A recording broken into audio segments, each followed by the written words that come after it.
Hello and welcome back to Podcast with a K. I'm your host Karla with a K, and we are back on this fine Sunday evening, Monday morning, wherever it is you're listening to, whenever it is you're listening to, whether it's on Twitch, WECS 90.1 FM, Spotify, or any other corner of the world.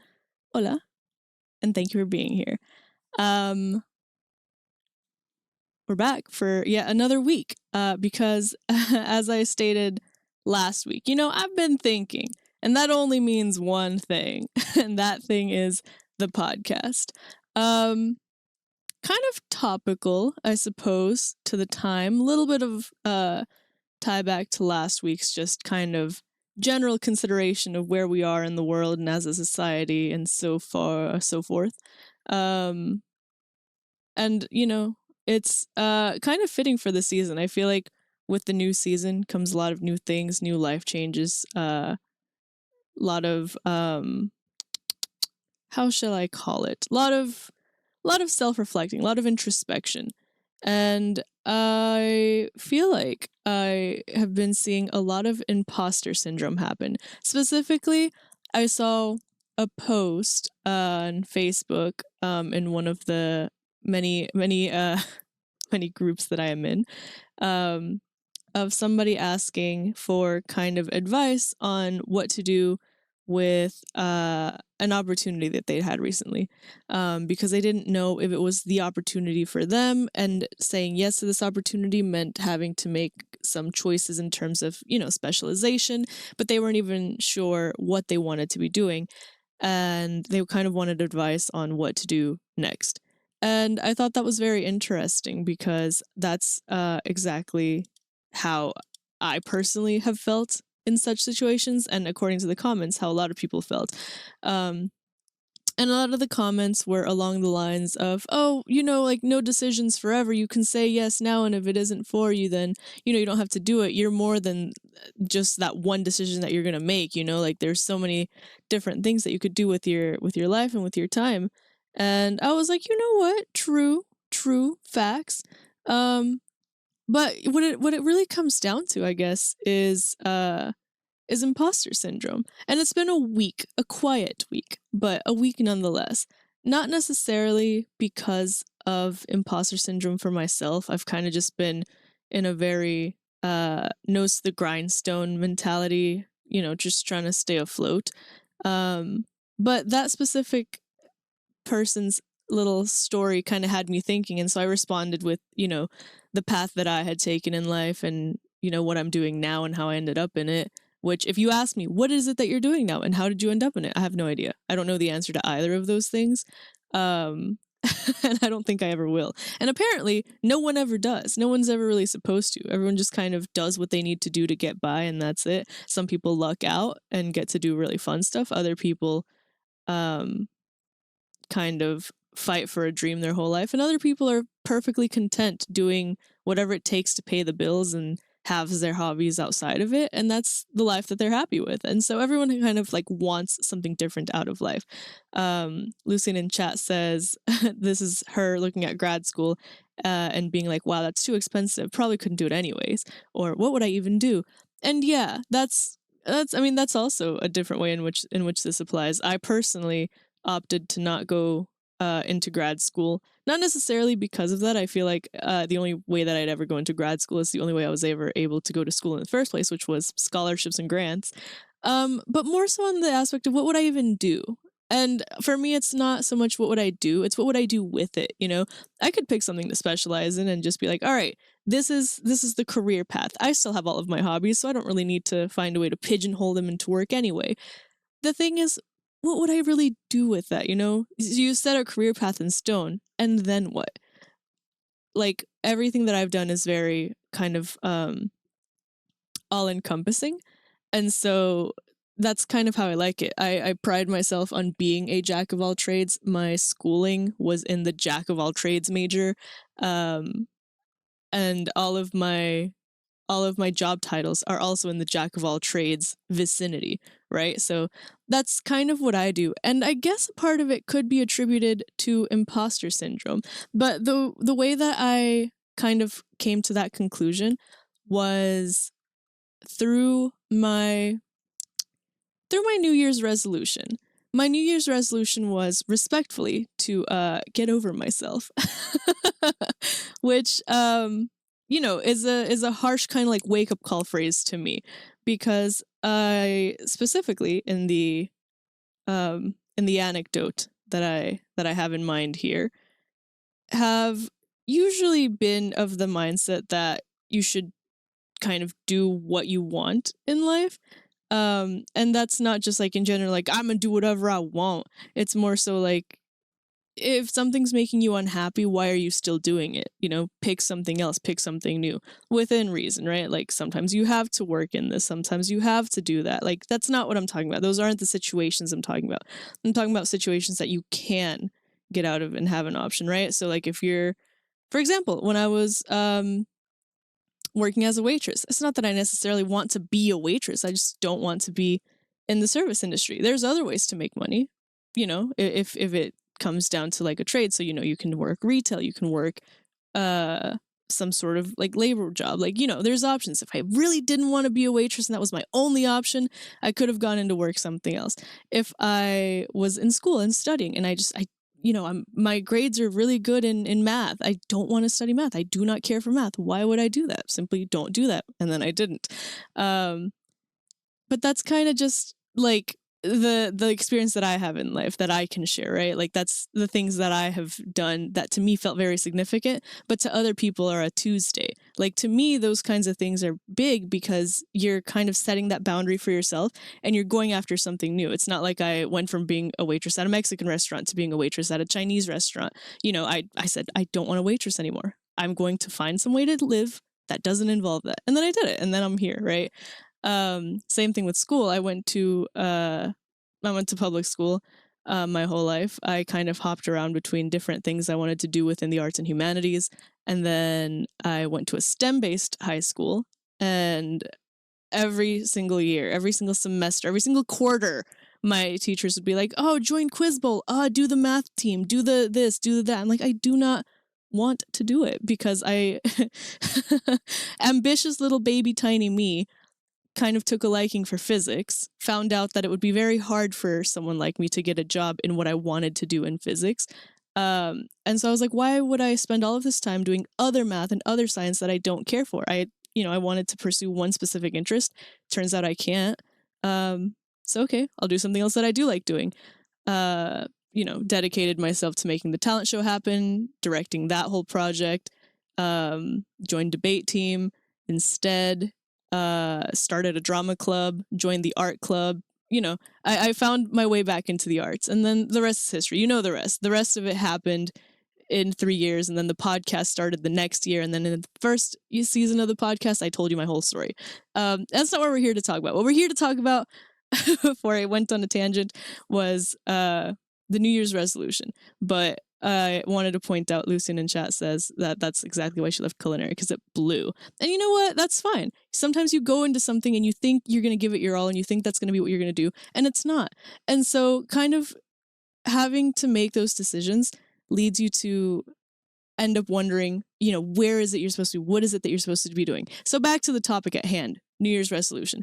In the spirit of having that New Year's resolution of just like get over yourself, like all of these like, oh, but what if, oh, I should have done that, I could have been this. In Spanish there's an expression that's el hubiera no existe, which means there is no such thing as should or could, which I guess has the same energy as shoulda, coulda, woulda, but it just sounds more poetic. So my response to that is, so get over it, do something new. The same advice that I give to all of my friends, to everyone that ever has any such issue, obviously in nicer words. To myself, get over it.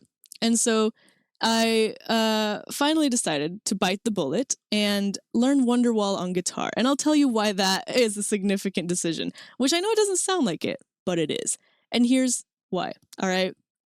I, first of all, am proudly a self-taught guitarist. And by self-taught, I mean self-taught. I took piano lessons, and on piano music, there's a chord grid. And my sister and I took piano lessons together, and around the same time we got to sheet music that had those things. We were like, what this mean though? And so we started doing that, and we had like this little first act tiny kids guitar that we played for years. Just like that, just chord grid, chords, this means this, okay, that little dot, that little 4 means the 4th line, whatever. I mean, self-taught. I mean, not YouTube tutorials. I mean, not the GarageBand tutorial, self-taught. Then that skill developed using like Ultimate Guitar to get the chords for stuff, using the chord grid patterns that we'd learned. And then, looking up strum patterns and like little mini tutorials about how to do very specific things. And basically having to come to the realization that I don't actually know how to play guitar. I can play guitar. I don't know how to play guitar. I cannot read sheet music and translate that into guitar. I can read tab because it has, the numbers, and that makes sense. I know which string is E, G, D, A, B, A, whatever.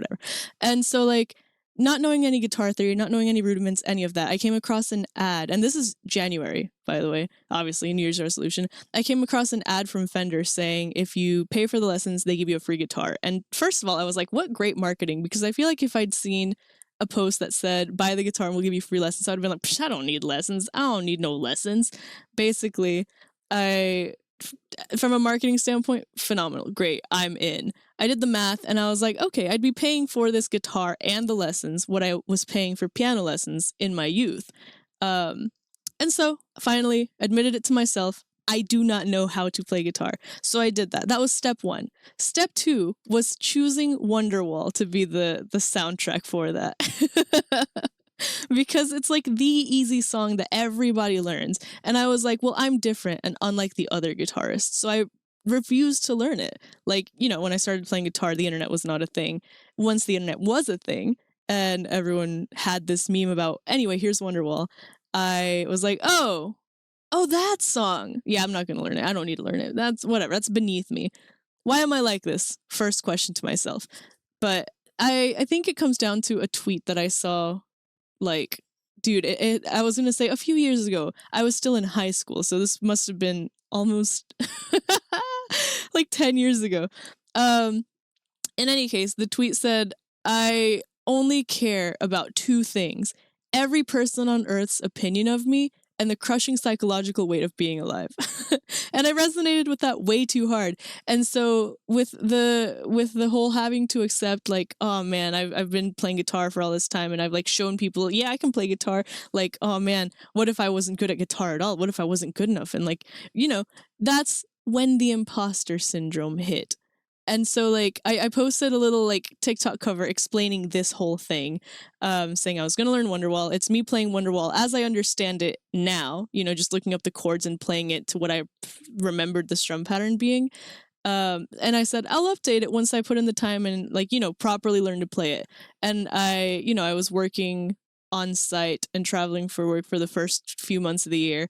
And so I was like, okay, if I don't post it immediately when I come back, I'll give myself 2 months once I'm back to have it recorded and ready to go by June. And so I, was really optimistic in that, because I did get back and I did keep doing the Fender, like the lesson plan things. I learned how to play scales, which was pretty fun. I learned like different, like, I don't know, just different like warm-ups, different songs, different like popular riffs. And like it kind of goes in order, like with what you're learning, where it'll put like super easy things, like just bass lines translated into guitar, whatever.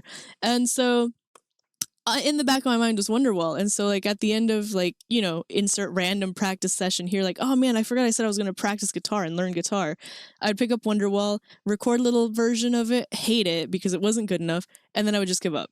Cause like learning guitar when you thought you knew guitar and realizing you don't know guitar is tricky, because whenever you're used to something coming naturally to you or coming easily to you, and then it doesn't, it's like, whoa, am I just not good? Am I broken? And so it makes sense that when I did practice music every day, because I was in band, I was in chorus, and then I had piano lessons, and piano lessons were every week, not every other day. But like there was consistent like musical knowledge being gained. And then like from high school onwards, when I went to the STEM-based program at the community college, when I went to early college, like it was just kind of gone. I did piano lessons most of the way through high school, and then I stopped, and then I just, I'll sing along to the radio. That's kind of it. And so picking up guitar and having to like set that routine in mind and being like, I'm not going to be good at it when I start because I have to get back in the swing of things, back in the practice of it.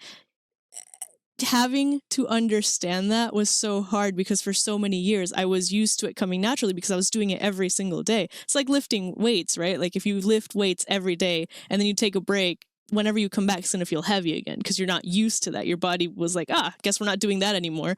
And that's it. Because it's not just mental, it's also physical. Like, your hands are having to move in ways they don't usually move. And then there's also the pressure of the strings. There's also like the weight of the guitar itself. Like there's keeping track of the strum pattern, the strings, whatever. This is a very, very lengthy metaphor for me putting in all of this work to learn something, right? You start at 0, you get to 100, and me being upset that because when I started, I wasn't immediately at 100. I was like, oh, well, I'm just not good enough, like whatever.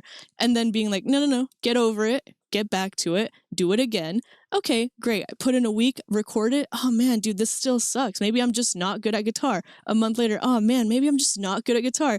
And I just, this cycle went on. We're in September now. And I got a comment randomly on that TikTok that I posted in January, like a couple of weeks ago, of this one guy who had commented on the original TikTok being like, "Bestie, where's the update?" And I was like, what? And I was shook because, first of all, why did a total stranger, who doesn't even follow me, by the way, come all the way back to this video for an update? And then in turn, that was motivating because now I had a reason to make this little update video because, and it's not like, oh man, now I feel validated, the validation of someone caring about me. It's not so much that.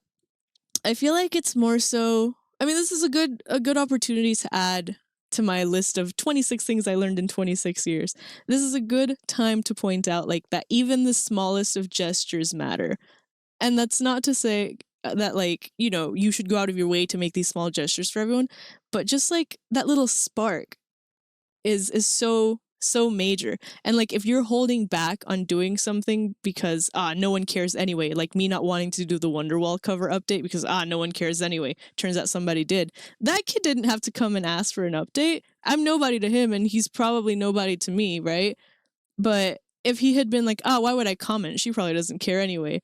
I never would have done it, right? So all in all, on all sides of the matter, if you're holding back because no one's gonna care, so what? Do it anyway, because somebody probably does care. Even if for me it's that one kid, and for that kid it was that one guitar TikTok, right? Like he'd even commented like, oh, check this girl's video out for strum patterns. Like I watched her video, I watched videos on YouTube, I watched obviously the Fender lesson. Like I put the time back in that week every single night. I sat down and I practiced it. And then I recorded it, and you should have seen my like deleted folder. There was like, I'm not even joking, I think probably like 100 different 20-minute long videos of just me trying to learn the song, getting like frustrated or getting overwhelmed and deleting it because I was like, gosh, just why would I post this? It's awful. And so this one day, I kept 3 versions of it from the final day when I did it. In one version of it, it was almost perfect, but I had been playing for hours, so the strings just sound muted. In another version of it, I had the perfect strum pattern, but I almost missed a chord because I played too close to the fret and then I overcorrected. And then in the third version of it, I think I played it perfectly, but I sang the wrong words. And I was like, you know what? This is the one, because it's not about me singing or knowing the words. It was about me learning the song. So I posted it and I was like, ignore that I forgot the words and threw myself off track. And like the entire story that I just told, I kind of overlaid. And the kid came back and commented and he was like, this was so worth the wait. Thanks for doing this. And I was like, you know what? Thank you. Lucian says, this is why I like to support the homies. It costs nothing. It makes their day. And I would want someone cheering me on too. So literally, why not? Exactly. And so like for me, that one kid kind of like was my wake-up call. And I think I've mentioned this, not in the 26 Things podcast, but in a different episode. I was like in a very like spiritual, like, everything is a sign mood. And I mentioned that like sometimes all you need is a wake-up call, which is a kind of life lesson that I picked up from my parents' stories of their time in the world. And that was exactly what this was to me, at the very least. And I kind of had that realization with that kid's comment and the Facebook post, like, oh my God, it's imposter syndrome. Here I go around the world preaching like confidence and like, again, just do it. Not to Shia LaBeouf feel right now, but I realized that I was holding my own self back. It's not like I'm a musician. It's not like I'm trying to be a musician. Music is kind of like the one hobby that I've held on to just as a me for me thing. Cause like, you know, I wanted to be an artist as a kid, and then I was like, nah, art doesn't make money. And then when I graduated high school and couldn't get a job and couldn't go to school and couldn't do a million things that I was supposed to have in my hand because I had been, you know, top tier student. And I was like, well, now what do I do? Guess what people wanted from me? Art. Because in that art club that I joined, I did a silent auction and all of my pieces sold. And then everyone saw my pieces from whoever had bought them, because it's a small city, so it's a small community. And so I did art for the next 3 years, right? Like, granted, I did other things. Like I tutored in Spanish. I did photography. If anyone needed odd jobs and they needed an assistant, like, you know, I was the one to call. But art kind of has been my constant. And in that way, I've kind of done that to all of my hobbies, right? Like I started doing like merch and apparel for myself. Other people wanted it. I started doing photography for myself. Other people wanted it. I, started writing and doing like reviews and critiques for myself. Other people wanted it. Like everything that I do is a hobby that ends up getting monetized. And that's not something that I was aware that I was doing until somebody pointed it out for me. And I was like, man, that's crazy. And so in all of that time, like music is the one thing that I deliberately have said, like, that's mine for me. I don't want to pursue it. Like the way that I do all of these other things, but the main goal is to somehow orient that towards the film industry eventually, because film is what I want to do. Like, I know I just said I wanted to do this, so I did this, and that. All of that is to say I wanted to do that, but within film, right? Like everything that I do. And the reason that I like film is because there's a job in film for anyone who wants to do anything. I like directing. I like painting sets. I like doing costume design. I like scripting. I like doing all of these things. And my like big realization that I had right as I was going to the STEM school actually was that everything could be put into film. And makes sense because movies, also a hobby of mine. I mentioned film critique, right? So like I think the reason that I ended up not going harder for like anything in specific was just because you grow up with the concept of like being an artist doesn't pay, hence the STEM school. And then, I'm kind of going back in circles right now to go back and just kind of drive that point home of like, even in the midst of that STEM school where I was like, oh, well, I'm good at math and science, but I don't want to do that. And then me putting in all of the time and effort into the arts and being like, oh, but I'm not good enough to be an artist. Oh, it's not good enough for people to pay me for. What did I end up doing? Exactly that. And so all this to say that imposter syndrome is a very dumb thing. And with the world holding you back enough as it is, you don't need to hold your own self back too, right? Like that Facebook post and like Lucian said earlier in the chat, right now there's kind of like, there's a shifting of the winds because it's kind of closing off in the end of the summer, starting off the fall. And it's not just seasonal, of course. Like it's kind of the routine that we're taught since we're kids, because when you're a kid, you're in school all year, you take summer break, fall comes around. All right, that's your new year. Like January is New Year, like number 1, and then the fall is New Year 2.0. And so that's also how things work in like quarterly jobs, right? Like right now is a time of a lot of change, and so many people that I know are starting new lives, new work, new house, new everything.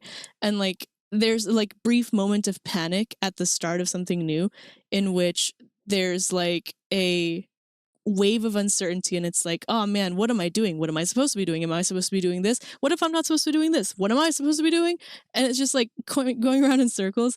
And so like some people kind of stop in their tracks and just cut everything off while they're able to like reorient, whereas other people kind of just barrel through that tunnel. And different situations call for different responses. There's times when you need to step back and just kind of look at the bigger picture. And there's other times when I think you're better off pushing through. Because, not every setback can be a setback. You just simply can't afford that. There's not in money terms, just in time. Like, you have to just do things. And I was reading that, like, imposter syndrome can kind of lead to an air of self-fulfilling prophecy, which basically self-fulfilling prophecy, if you don't know, is the notion that belief in a falsehood will lead to behavior that will lead to that falsehood's realization. It was coined by Robert Merton in 1948, and it's also popularly known through the tale of Oedipus. In short, I believe this is in Greek mythology. Yeah, because it's Apollo. Apollo prophesied that Oedipus would grow up to kill his own father and marry his own mother. So Oedipus's father, fearing this prophecy, abandoned Oedipus. Therefore, Oedipus grew up with with adoptive parents. And so as he grew up and learned of this prophecy, fearing that it referred to the parents that he knew, he left for the city in order to protect his parents, right? And so he essentially goes to the city, and in the city, he gets into a fight with a stranger, kills the stranger, and ends up marrying the stranger's widow. Lo and behold, the stranger was his birth father, and the widow was his birth mother. And so self-fulfilling prophecy doesn't have to be that dramatic as Oedipus, but it can happen, especially in the sense of imposter syndrome, because if you doubt yourself, right, you underperform or don't perform at all. And so that can lead to missed opportunities, lost chances. And then that puts you in a mood of like, oh, well, I'm just not enough. I can't do anything right. And so then, like, the options that you have are, do you carry on and just kind of end up doing less and less every time because you couldn't get this, so you just perform worse and then you are able to achieve less? Or do you overcompensate, get yourself into something bigger and better, but in the way of it was, you bit off more than you can chew? Do you get overwhelmed and crumble under the pressure? Or do you simply keep up, adapt, hold your own, and carry your weight and just, power through? I feel like the healthiest option is to kind of recognize the pattern and like snap out of it. But that's so much easier said than done. I mean, here I am today of all days talking about something that happened in January, and then in that conversation bringing up stuff that happened 10 years ago. And so, it's just it's kind of just going around in circles until you realize, oh, so that's what's happening. In any case, on the topic of snapping out of things, I think we are long overdue for a music break. So here is Snap Out of It by the Arctic Monkeys. All right, and we are back. That was Snap Out of It by the Arctic Monkeys, which has been in my head because my friend and previous guest of the podcast, Monica, just went to see them. And it was apparently a crazy good show. Through the radio station, actually, they had sent us the live rendition from Royal Albert Music Hall, and it was so good. And I asked her if it measured up, and she said it was just so much better. So now I have a new goal in life, which is to see them live. But Snap Out of It specifically is a song that kind of did that for me in snapping me out of it. I don't even really know what the song is about lyrically, but just the phrase and the music stuck with me, obviously, all these years later. But, that's just kind of what we got to do. In the spirit of what you should do when faced with imposter syndrome and the realization that you're engaging in self-fulfilling prophecy, though, I wanted to do some button dilemmas. Not really moral dilemmas, not really ethical dilemmas, but more so button dilemmas. What does this mean? It means we're playing Press the Button. We pressed the button, we got the stats, and so now we're here to discuss. So if you're in the chat, feel free to play along. If you don't feel like playing along, or if you're not in the chat, feel free to hang out and listen to whether or not I would press the button. And how many people of the people that pressed or didn't press buttons, that enjoy pressing buttons, pressed or didn't press? Those are words, right? Yeah. Okay, great. So we've done this before on the show, also kind of in a similar vibe of, hey, here's a conversation, here's a dilemma. And so I think this is kind of fitting since we're in the post discussion part of the episode. I thought about putting these first just to kind of get that like first like, you know, this or that mentality from everyone, but I think that I was just not in that mentality yet. Like I needed to think through everything first, and then now that I'm in the mood of making decisions, now I can make decisions. We have first up on our list, would you press the button if you could create at will, create anything at will, anything that you wanted, sort of like a 3D printer, but the 3D printer is your mind. Would you press the button if you could create at will, but in the time that it took you to create said thing, you felt excruciating pain? Now, I don't know if this is physical pain. I don't know if this is mental pain, but you just feel pain. Maybe it's not pain at all. Maybe it's a deep grief and sadness. Would you press the button in order to be able to create anything that you wanted? Of the people who decided to press the button, and I'll restate it because I believe our ad break just ended.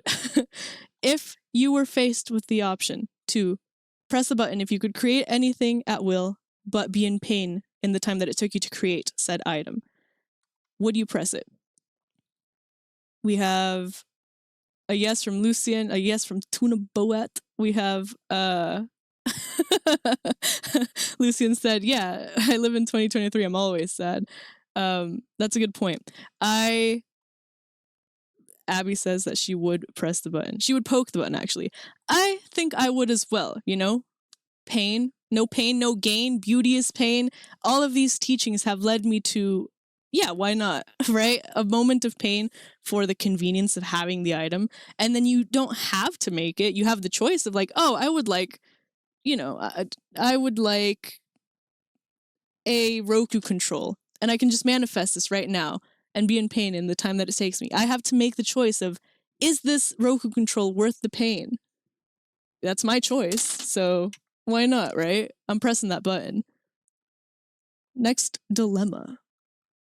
Would you press the button if you had the power, if you were given the power to make the perfect place, whether that's, you know, a city, a meadow, a planet, you know, the perfect place, the perfect physical, geographical place that you could ever envision. And whatever perfect means to you, you know, perfect could mean everything that you want is there, or this could be perfect in the sense of a utopia.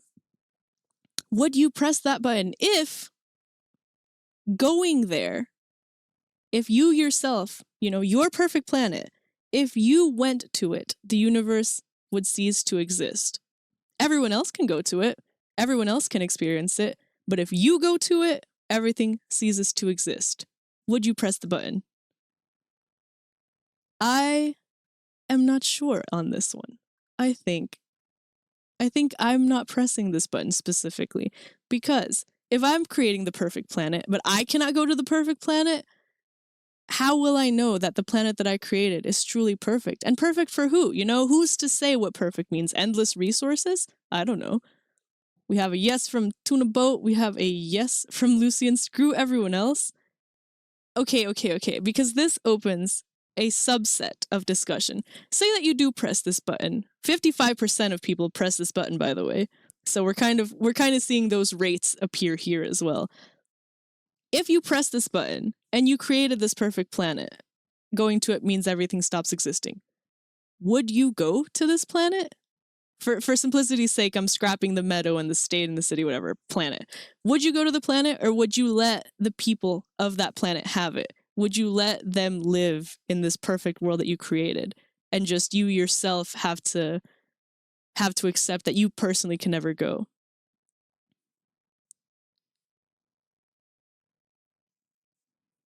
Yes, but only when I was nearing my end. So the world stops existing when Lucien stops existing. All right. So if y'all ever give the chance for Lucian to press this button, just know your time is limited. You'll be selfish. See, I don't know. That's exactly what I'm fearing because, like, why should I get to decide the end of the world, right? Like, maybe I just don't have a strong enough God complex for that. That could be the only thing here. I don't know. Like, I guess I could live vicariously through it. I'll create the planet. Y'all can have it. Go crazy, and I will simply just continue living the life that I know, and that's kind of my brief moment of complacency. I'm not complacent in a lot of things. I'll kind of fight for what I want in any situation. But if it comes down to it, I don't have, similar to the creating something and being in pain. I don't have to do it. I have the choice of going or not going, right? I have the choice of creating and feeling pain or not creating and not feeling pain. I think I could be convinced to press the button and just simply never go to this planet. Melissa says, I think it would be lonely because everyone would leave. Yeah, right? Like, if I'm creating this perfect planet, who's going to that planet, right? Because then people are also faced with the decision of, do I go and leave those who won't be going to the planet? And I feel like this just opens a whole new, like, subset of things. Like I said, I could be convinced to create the planet, let y'all have it, I keep living my life, but man, I would have to be so aware that I would lose people to my perfect planet. That would suck. That would be hard. You know, like, what's more important to you, planet or me? I feel like I know the answer. Not because I'm not important enough, but like, there's only so much I can give you, right? If the other planet's perfect and has unlimited resources, you know, that's that. But alas.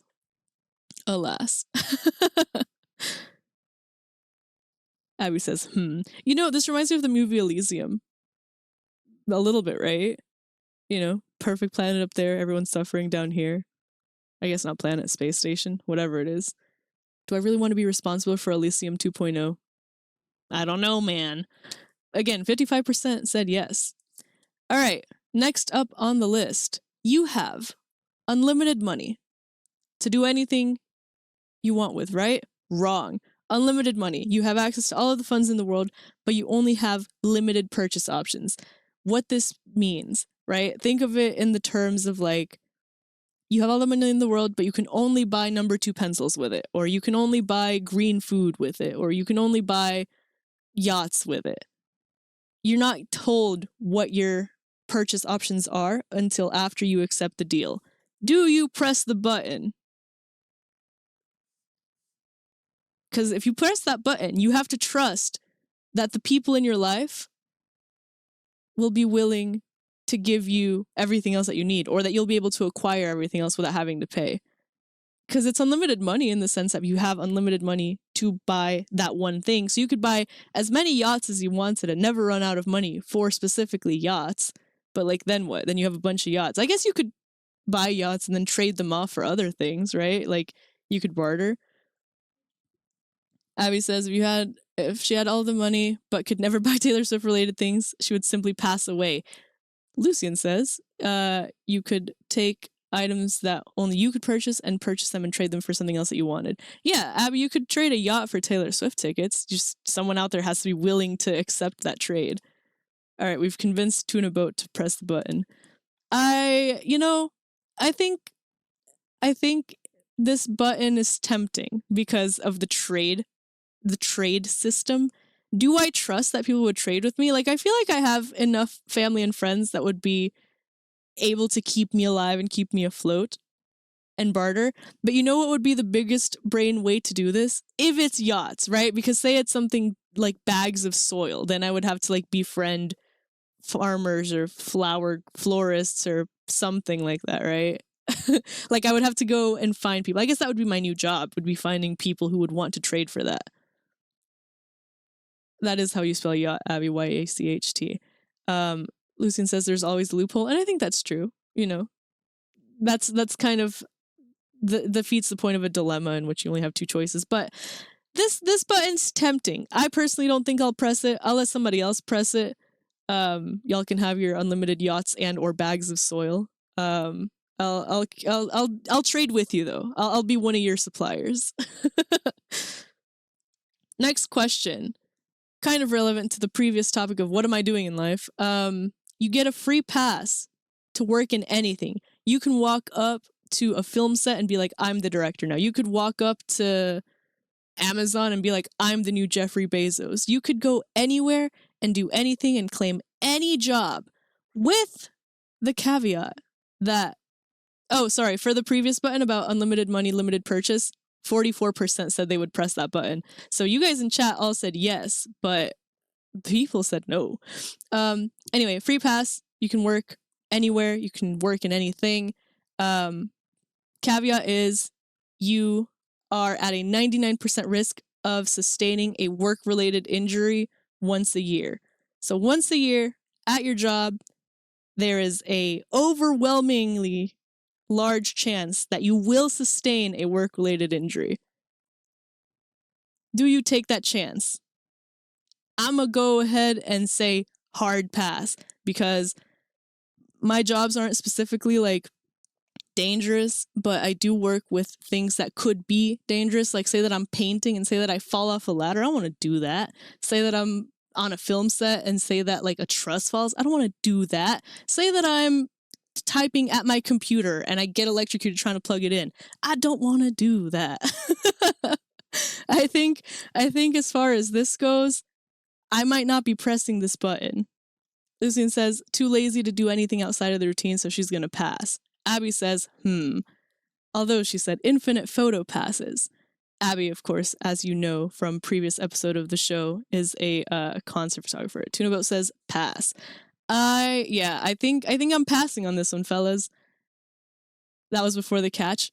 You know, so this is the pros and cons, right? Like 365 days a year, but one of those days turns into Final Destination. Do you do it?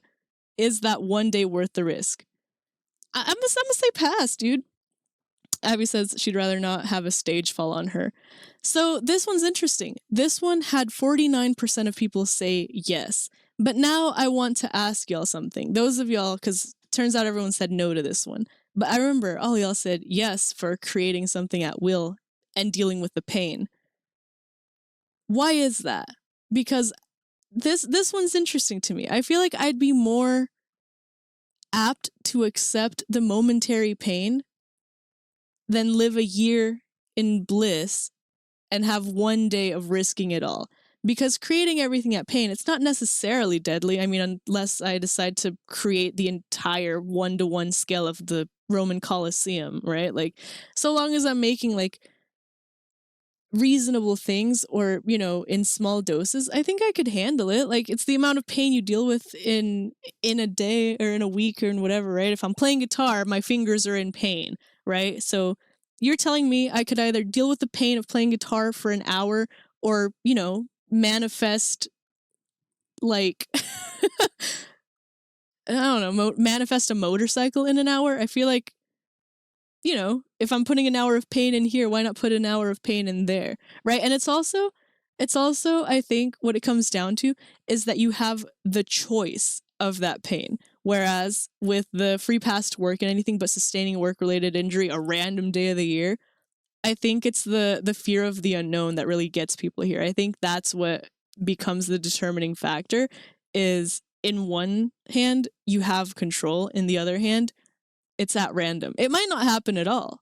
Again, it's a 99% chance, but I think it's that fear of the unknown that leads to this one being 49% with a negative leaning versus the 75% with a positive leaning, which I think is very interesting. At the end of the day, it comes down to people like to be in control of their lives, which is honestly a good callback to why would you ever let imposter syndrome get the best of you? You're in control of your choices and decisions in life. If you're trying to get good at something, simply get good.